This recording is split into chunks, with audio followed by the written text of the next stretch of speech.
ప్రస్తుతం ప్రభుత్వ కార్యాలయాల్లో ప్రైవేటు సంస్థల ద్వారా వాడుతున్న ఇంటర్నెట్కు చేస్తున్న ఖర్చును తగ్గించి ప్రభుత్వ సంస్థ అయిన T-Fiber ద్వారా సురక్షితమైన హై స్పీడ్ ఇంటర్నెట్ ఇవ్వాలనే ఉద్దేశంతో 424 మండలాల్లోని 8,888 గ్రామ పంచాయతీలకు 4,800 ప్రభుత్వ సంస్థలకు ఫైబర్ అనుసంధానత కల్పించబడింది.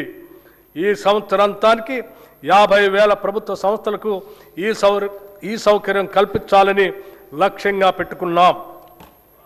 ఈ బడ్జెట్లో ఐటీ శాఖకు 875 కోట్ల రూపాయలు ప్రతిపాదిస్తున్నాం.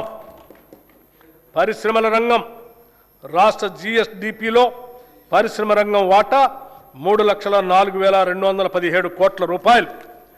తెలంగాణ రాష్ట్రం పరిశ్రమలకు ఇస్తున్న ప్రాధాన్యతను గుర్తించి ప్రపంచంలోనే వివిధ కంపెనీలు పేరొందిన సంస్థలు తెలంగాణలో పెట్టుబడులు పెట్టడానికి తరలి వచ్చాయి. వివిధ పరిశ్రమలతో రాష్ట్ర ప్రభుత్వం చేసుకున్న MOUలు అమలు పర్యవేక్షణకు ప్రభుత్వం ప్రత్యేకంగా స్పీడ్ విభాగాన్ని ఏర్పాటు చేసి దానిని రాష్ట్ర ప్రధాన కార్యదర్శి ఆధ్వర్యంలో నిర్వహిస్తుంది. Raising and accelerating MSME performance ద్వారా రాష్ట్రంలో 140 మహిళా సంఘాల ఆధ్వర్యంలోని వ్యాపారాలను వేగవంతం చేయడానికి ప్రత్యేక కార్యక్రమం చేపట్టింది. 33 జిల్లాల్లో మారుమూలన ఉన్న మహిళలను కూడా చేరుకునేటట్లుగా ప్రీ ఇంక్యుబేషన్ కార్యక్రమం చేపట్టాం. దివ్యాంగులు, ట్రాన్స్జెండర్లు, మైనారిటీలు, ఆదివాసీలు వంటి వర్గాలకు చెందిన మహిళా వ్యాపారులకు ప్రత్యేకంగా ఇంక్యుబేషన్ గ్రౌండ్ స్థాయి MSMEలకు ప్రాధాన్యత ఇస్తున్నాం. తెలంగాణ పశ్చిమ ప్రాంతం ముఖ్యంగా కొడంగల్ పరిసర ప్రాంతంలో రాబోయే సంవత్సరాల్లో ప్రధాన పారిశ్రామిక కేంద్రంగా అభివృద్ధి చెందనుంది.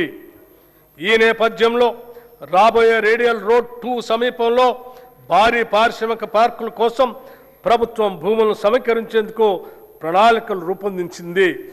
దీనితో పాటు కొడంగల్ మల్టీపర్పస్ ఇండస్ట్రియల్ పార్క్ని కూడా అభివృద్ధి చేస్తాం.